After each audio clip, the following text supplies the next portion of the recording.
Welcome to Kaveri cooking channel. ನಾನಿವತ್ತು masala rice recipe ಹೇಳ್ಕೊಡ್ತಾ ಇದ್ದೀನಿ.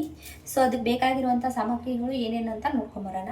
ನಾನಿಲ್ಲೊಂದು ತಟ್ಟೆಯಲ್ಲಿ ಎಲ್ಲನೂ ಚಾಪ್ ಮಾಡಿ ಇಟ್ಕೊಂಡಿದ್ದೀನಿ. ಸೊ ಟೊಮೆಟೊ, ಕೊತ್ತಂಬರಿ, ರೈಸ್ ಲೀವ್ಸ್, ಆಮೇಲೆ ಈರುಳ್ಳಿ, ಪೊಟಾಟೊ, ಹಸಿಮೆಣಸಿನ್ಕಾಯಿ ಕಟ್ ಮಾಡಿರೋದು, ಬೆಳ್ಳುಳ್ಳಿ ಸ್ವಲ್ಪ ಜಜ್ಕೊಂಡಿದ್ದೀನಿ, ಆಮೇಲೆ ಕೊತ್ತಂಬರಿ, ಮತ್ತು 1 ಕಪ್ ಆಗೋಷ್ಟು ಅಕ್ಕಿ, ಆಮೇಲೆ ಕಡಲೆ ಬೀಜ ಮತ್ತು ಬಟಾಣಿ ಕಾಳು, ಆಮೇಲೆ ನಿಮ್ಮ ಹತ್ರ ಇದ್ರೆ ಮಾತ್ರ ಗೋಡಂಬಿ. ಸೊ ಮಸಾಲ ಐಟಮ್ಸ್ಗಳು ಬೇಕಾಗುತ್ತೆ, ಅದನ್ನು ನಾನು ನಿಮಗೆ ಕುಕ್ ಮಾಡೋವಾಗ ಹೇಳ್ಕೊಡ್ತೀನಿ.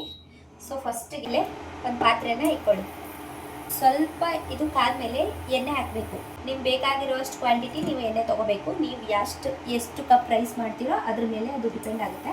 ಸೊ ನಾನು ಸ್ವಲ್ಪ ಎಣ್ಣೆ ಹಾಕಿದ್ದೀನಿ. ಆ ಎಣ್ಣೆ ಬಿಸಿ ಆಗೋವರೆಗೂ ಕಾಯಬೇಕು. ಇವಾಗ ಎಣ್ಣೆ ಬಿಸಿಯಾಗಿದೆ. ಸೊ ಸ್ವಲ್ಪ ನಾನು ಮಸಾಲೆ ಪದಾರ್ಥಗಳನ್ನು ತೊಗೊಂಡಿದ್ದೀನಿ. ಸೊ 1 ಟೇಬಲ್ ಸ್ಪೂನಷ್ಟು ಸಾಸಿವೆ, ಆಮೇಲೆ 1 ಟೇಬಲ್ ಸ್ಪೂನಷ್ಟು ಜೀರಿಗೆ. ಅದಾದಮೇಲೆ ನಾವು ಆವಾಗಲೇ ಕಟ್ ಮಾಡಿರೋವಂಥ ಐಟಮ್ಸ್ಗಳಲ್ಲಿ ಫಸ್ಟು ಬೆಳ್ಳುಳ್ಳಿ ಹಾಕಿಬಿಟ್ಟು ಸ್ವಲ್ಪ ಕೈ ಆಡಿಸ್ಕೊಳ್ಳೋಣ. ಕಡಲೆ ಬೀಜ ನಾನು ಹಸಿ ತೊಗೊಂಡಿದ್ದೀನಿ, ನೀವು ಹುರಿದಾದರೂ ತೊಗೊಬೋದು. ಸ್ವಲ್ಪ ಕಡಲೆ ಬೀಜ ಬ್ರೌನ್ ಕಲರ್ ಬರೋವರೆಗೂ ಸ್ವಲ್ಪ ಫ್ರೈ ಮಾಡ್ಕೊಬೇಕು. ಆನಿಯನ್ನ ಹಾಕ್ತಿದ್ದೀನಿ. ಆನಿಯನ್ನು ಮತ್ತು ಮೆಣಸಿನ್ಕಾಯಿ ಮತ್ತು ಕರಿಬೇವು, ಈ ಮೂರನ್ನು ಹಾಕಿ ಫ್ರೈ ಮಾಡ್ಕೋಬೇಕು ಚೆನ್ನಾಗಿ. ಇದು ಇವಾಗ ಚೆನ್ನಾಗಿ ಫ್ರೈ ಆಯಿತು.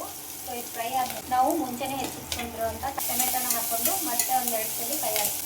ಸೊ ಸ್ವಲ್ಪ ಟೊಮೆಟೊ ಬಾಡಿದ ತಕ್ಷಣ ನಾವು ಪೊಟಾಟೊ ಕಟ್ ಮಾಡಿರುವಂಥ ಪೊಟಾಟೊನ ಹಾಕ್ಕೊಬೇಕು, ಮತ್ತು ರೈಸ್ ಎಲೆನ ಹಾಕ್ಕೊಬೇಕು.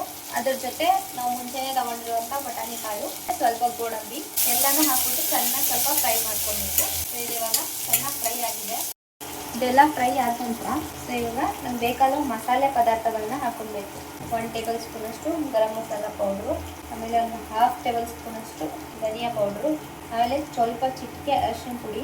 ಇವೆಲ್ಲ ಹಾಕ್ಬಿಟ್ಟು ಸ್ವಲ್ಪ ಮಿಕ್ಸ್ ಮಾಡ್ಕೊಬೇಕು. ಫಸ್ಟ್ ನಾನು ಆಲ್ರೆಡಿ ಹಸಿಮೆಣಸಿನ್ಕಾಯಿ ಹಾಕಿರೋದ್ರಿಂದ ಖಾರ ಹಾಕೋ ನೆಸಸರಿ ಬರಲ್ಲ, ಬಟ್ ನಾವು ಸ್ವಲ್ಪ ಖಾರ ಜಾಸ್ತಿ ತಿನ್ನೋದ್ರಿಂದ ನಾನು ಸ್ವಲ್ಪ ಮೇಲೆ ಖಾರ ಬೇಕು ಅಂತ ಸ್ವಲ್ಪ ಖಾರ ಹಾಕ್ಕೊತೀನಿ. ಇದು ಅಚ್ಚ ಖಾರದ ಪುಡಿ. ಸೊ ಇದೆಲ್ಲ ಹಾಕಿ ಒಂದ್ಸಲಿ ಫ್ರೈ ಮಾಡಿ ಇದರಲ್ಲಿ ಇವಾಗ ನಾವು ತೊಗೊಂಡ್ರೆ 1 ಕಪ್ ಅಕ್ಕಿ ಹಾಕ್ಬಿಟ್ಟು ಫ್ರೈ ಮಾಡಬೇಕು ಚೆನ್ನಾಗಿ. ಸೊ ಇದು ಅಕ್ಕಿ ಎಲ್ಲ ಚೆನ್ನಾಗಿ ಫ್ರೈ ಆಗಬೇಕು. ಈ ಥರ ಚೆನ್ನಾಗಿ ಫ್ರೈ ಆದಮೇಲೆ ನಮಗೆ ಬೇಕಾದಷ್ಟು ಕ್ವಾಂಟಿಟಿಗೆ ನೀರು ಹಾಕಬೇಕು. ನಾನೊಂದು ಗ್ಲಾಸ್ ಅಕ್ಕಿ ತೊಗೊಂಡಿರೋದ್ರಿಂದ ನಾನು ಬೇಕಾದಷ್ಟು ನೀರು ಹಾಕ್ತಿದ್ದೀನಿ. ಸ್ವಲ್ಪ ಜಾಸ್ತಿ ಮೆತ್ತಬೇಕು ಅಂದರೆ ಜಾಸ್ತಿ ನೀರು ಹಾಕಿ ಬಿಸಿಲು ಓಡಿಸಿ. ಇದು ಸ್ವಲ್ಪ ಕೈ ಆಡಿಸ್ಕೊಂಡು ರುಚಿಗೆ ತಕ್ಕಷ್ಟು ಉಪ್ಪು ಹಾಕಬೇಕು. ಸೊ ಉಪ್ಪು ಹಾಕ್ತಿದ್ದೀನಿ.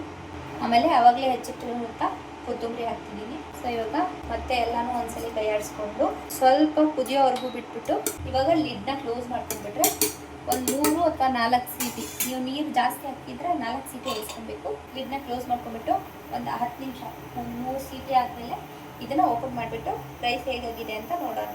ನೀವು ನೋಡ್ಬೋದು ಇವಾಗ ಅನ್ನ ಚೆನ್ನಾಗಿ ರೆಡಿಯಾಗಿದೆ. ಚೆನ್ನಾಗಿದೆ ಅಲ್ವಾ? ಸೊ ಇದನ್ನು ಪ್ಲೇಟ್ಗೆ ಸರ್ವ್ ಮಾಡ್ಕೊಂಡು ತಿಂದರೆ ಸಖತ್ತಾಗಿರುತ್ತೆ. ಸೊ ನಾನು ನಿಮಗೆ ಪ್ಲೇಟ್ಗೆ ಸರ್ವ್ ಮಾಡಿ ತೋರಿಸಿ. ಮಸಾಲ ರೈಸ್ ರೆಡಿಯಾಗಿದೆ. ಸೊ ನನ್ನ ಹೆಚ್ಚಿನ ರೆಸಿಪಿಗಳಿಗಾಗಿ ನನ್ನ ಪೇಜ್ ಫಾಲೋ ಮಾಡ್ಕೊಳ್ಳಿ, ಲೈಕ್ ಮಾಡಿ, ಶೇರ್ ಮಾಡಿ, ಕಮೆಂಟ್ ಮಾಡಿ, ಮತ್ತು ಸಬ್ಸ್ಕ್ರೈಬ್ ಮಾಡ್ಕೊಳ್ಳಿ. Thank you for watching.